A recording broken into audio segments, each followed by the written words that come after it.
Our second speaker will be Dr. Niku Mordi, President and founder of the African Transformation Embassy, who also has firsthand experience from East Africa. So, thank you so much for all the organizers of this great conference. I'm very honored because food security concerning the Horn of Africa means people concerns, which means saving lives. So this is something that is to my heart. When it seems there is no end to misery, pain, unrest, and the ultimate death of millions, especially women and children, causes me to form another non-profit organization that is called Africa Transformation Embassy. It's a collaborative hub through various strategic capacity building for infrastructure in order to eliminate poverty, ignorance, disease, and bring peace to the communities.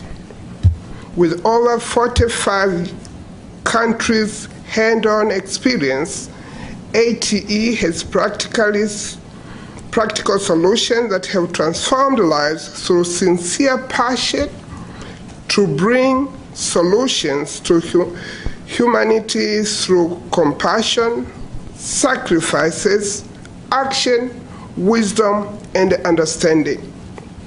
It is shocking and mind-boggling to know that many people are still dying in the Horn of Africa and other parts of Africa. These problems in that part of Africa are not new. They have been researched by great professionals, discussed by many great powers, and for years resources have been poured into solving these problems, especially food, power, and energy crisis in the Horn of Africa. Yet recent reports say 13 million people might or are dying because of starvation. Maybe the figures are exaggerated, like someone says, but those are the reports that tells us over and over that people are dying. I'm sorry to confess, this makes me sad or wonder how long will the people continue to suffer and live without basic human needs. This is a century of advanced technology.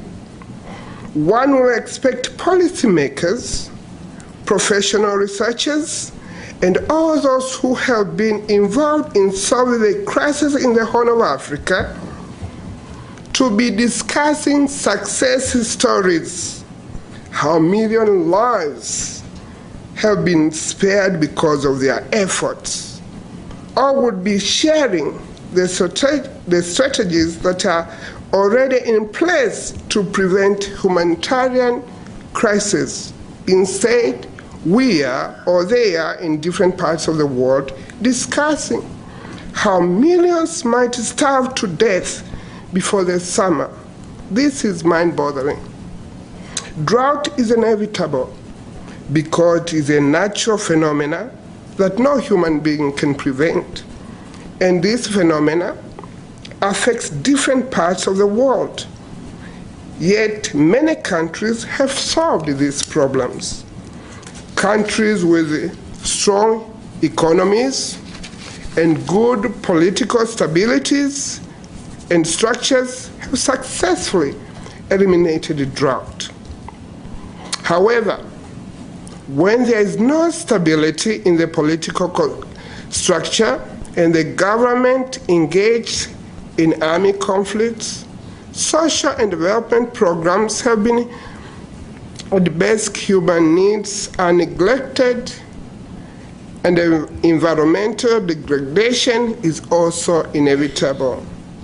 Unless we understand, like we have heard several people say this morning, that it is impossible to solve any problem to solve without meeting the basic human needs. All humans are equal around the world. And if those needs are not met, the basic human needs, it will be difficult to solve any problem, and also to understand the political and the community structure. These are explicably linked, with each acting as a catalyst of the other.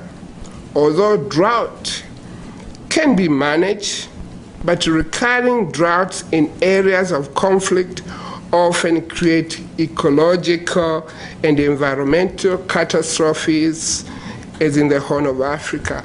Nonetheless, I'm a believer that solutions are possible.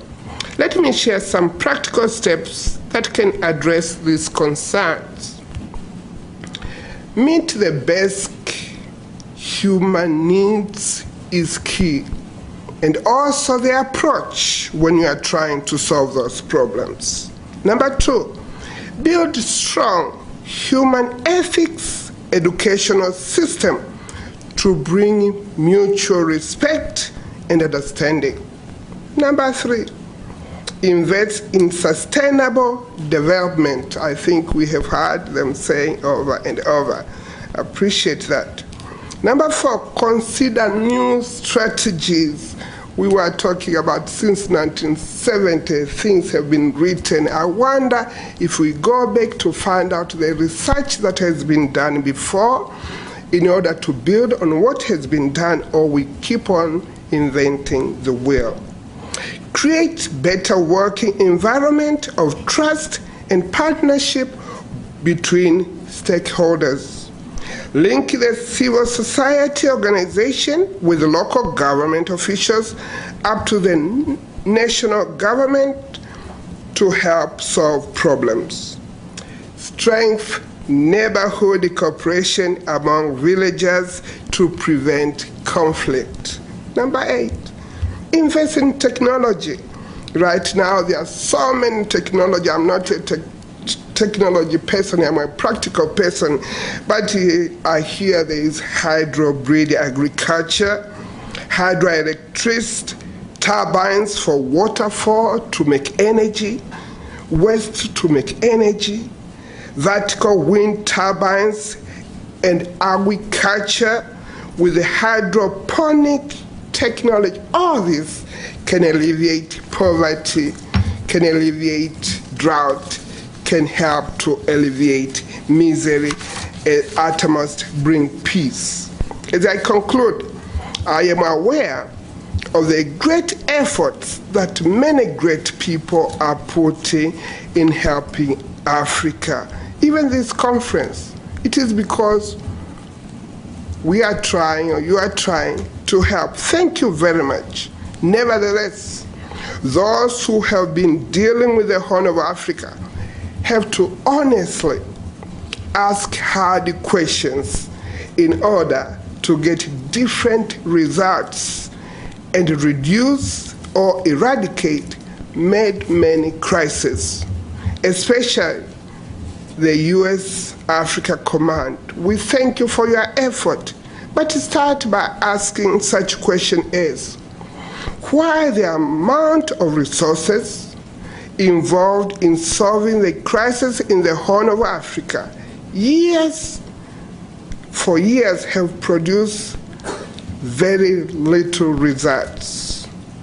Another question, are all those involved, especially in the Horn of Africa, are they sincerely interested in finding solutions to solve the problems, or they are there just because they are there, or are they really sincere, want to solve the crisis? Indeed, I am aware there are some problems that cannot be solved no matter how much technology or manpower or resources we pour into solving this problem. There are times we need the Creator's intervention on what to do. There are things no human intelligence can solve. Africa Transformation Embassy is trying and has rich experience, volunteers, and partners who have taken practical action to transform lives and meet basic human needs in several African countries. The people in the Horn of Africa are no exception. There will be an end to the crisis, and I believe with your conference this morning or today, solution will be found so that lives can be changed, lives can be saved. Children are dying, there's people's children, their fathers, there's somebody's uncle, somebody's aunt. So with me, this conference means so much because we are dealing with people, and people are the same everywhere, and there will be solution. Thank you so much.